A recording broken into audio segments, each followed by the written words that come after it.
Hi everyone, my name's Pieta Valentine. I've written 2 books, The Resident's Voice from a Dementia Unit and The Resident's Rise from a Dementia Unit.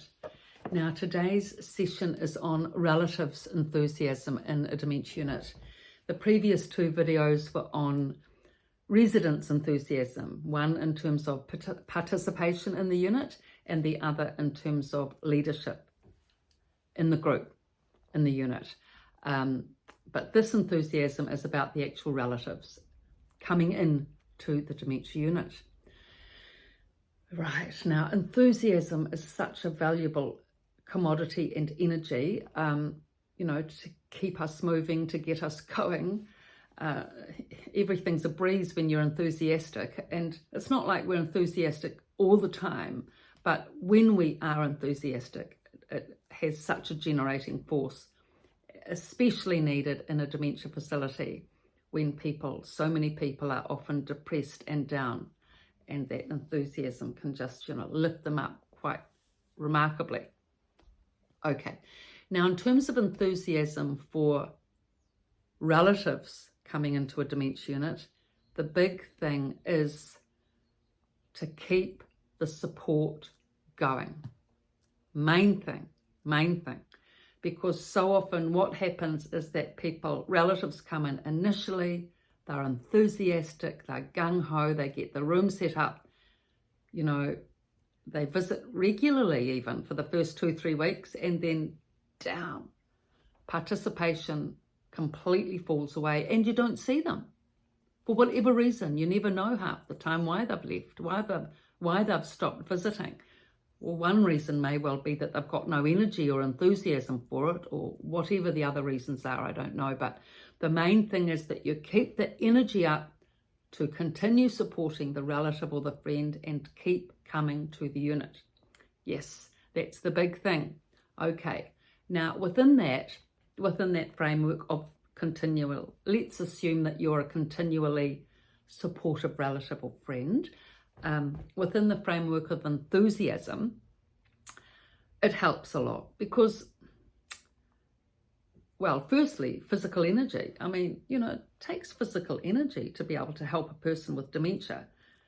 If you've got enthusiasm, you'll have more physical energy than if you're depressed. For example, taking, say, your mother out for a walk in the wheelchair. That takes effort, to get your mother into the wheelchair, to, sitting to standing, and then to lift the foot breaks, the sort of foot rests up and down. You've got to have a good back, you've got to have strength enough if it's all a bit rusty and cranky, and, they're not exactly falling apart, the wheelchairs, but they're not like, super sporty models, half of them. They're a bit rusty. So even to push them can be a bit difficult. Try and get the best wheelchair you can, but they're not always the best. And then you've got to wheel them. And if your mother's quite heavy, wheeling a wheelchair around, it's quite an effort. Up and down curbs and different slopes and all the rest of it, then getting them back into the unit, let alone taking the wheelchair out in a car. That's a really big effort. You've got to be able to fold it and then lift it, which is a big effort. If it's a heavy wheelchair, put it back into the back of the station wagon or the car, which hopefully has enough room to, take it. All these things, it takes physical energy. You might need 2 if your back's bad, by the way, or another person to help. But if you're the solo person doing it, if you've got physical energy and physical strength and enthusiasm with it, fantastic. Your mother's going to get some good outings. So enthusiasm helps for that. I think for relatives, it's more a low-key enthusiasm that's important. Just an interest, in the rest of the unit, energy and enthusiasm for coming in, being bright, and, in what Oprah Winfrey says, keep your cup full. So your cup of energy, make sure that it's full. And that's an important point when you come into a dementia facility, because if you're down, if you're a bit depressed yourself and you come into a dementia facility, you'll just get sucked into that depressive void very quickly. Same thing. If you're anxious and you come in, anxiety will spiral because there's sure to be other anxious people in there, and that, you know, like breeds like, or whatever it is, something like that, and you'll just absorb it all because you're already in that state. So what you need to do is rise above it. You need to rise above it. All that sort of, you know, I mean, I don't like the word negative energy as such. It's more depressed, anxious energy. You've got to be able to rise above it when you come into a dementia unit. Otherwise, you just cannot function well. You know, you'll go down to that level. So enthusiasm, automatically, it's such a sunny sort of a vibe, isn't it? Sunny sort of an energy. It sort of radiates, and it sort of deflects negative energy, you know, and you don't feel it. It's such a fantastic thing. So, you know, the ultimate is to have that enthusiasm. But the thing is, though, it's better to keep it contained, to be honest.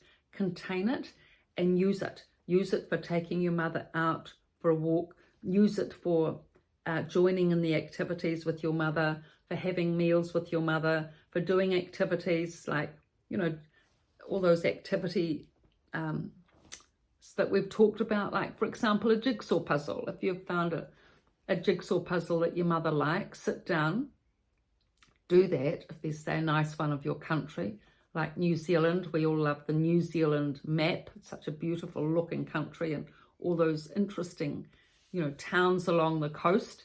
If you have enthusiasm for creating activities for your mother that are interesting and involving, that you enjoy as well and can do with her, and you have the enthusiasm to sustain that with something new and interesting each time, fantastic, really, because primarily your energy is going to be for your relative, isn't it?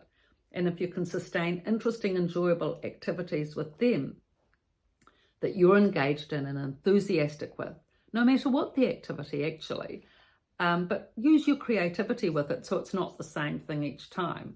Because, I mean, you know, the more interesting and different the activity is, the more enthusiastic you will be with it, and so will your mother. We can't, you know, if you do the same thing over and over, it just becomes boring. So that's the big feat, actually, is to come up with new and different things all the time. Like, if, for example, your mother loves jigsaw puzzles, don't do the same one over and over. Get a whole stack of them, you know, different scenes that she likes. If she's a gardener, you know, fabulous ones of cottages and gardens and all colourful.